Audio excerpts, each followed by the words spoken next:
Hi, my name is Paolo. I'm PubCoder founder and CTO, and I'm here to tell you all the secrets of PubCoder. In this video, I will talk about the audio object. The audio object allows you to insert audio files and use them in your project.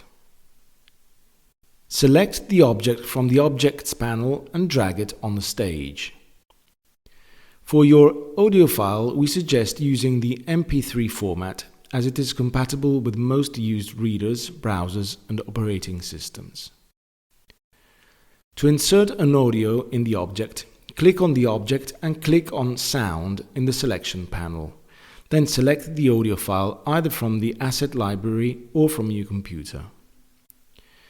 You can decide to activate the playback controls. In this case, the audio will be visible on the page.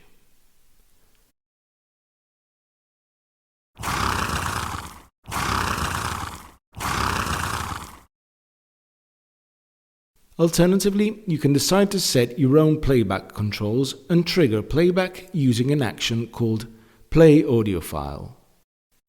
Select the object you want to use as the trigger for playing the audio and select which type of event will trigger it.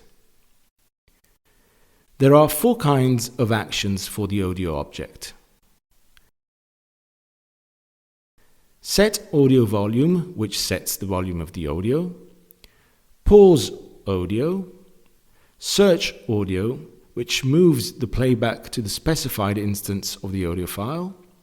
This action is useful for long audios. For example, you can create several buttons to move directly to the beginning of a chapter in the audio track.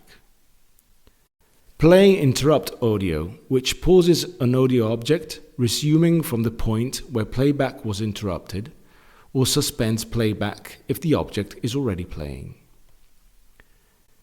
There is also a quicker way to insert an audio file, especially if you need to insert an audio that starts with an action. You can use the action Play Audio File that allows you to insert the audio directly in the action without having to go through the selection of an audio object.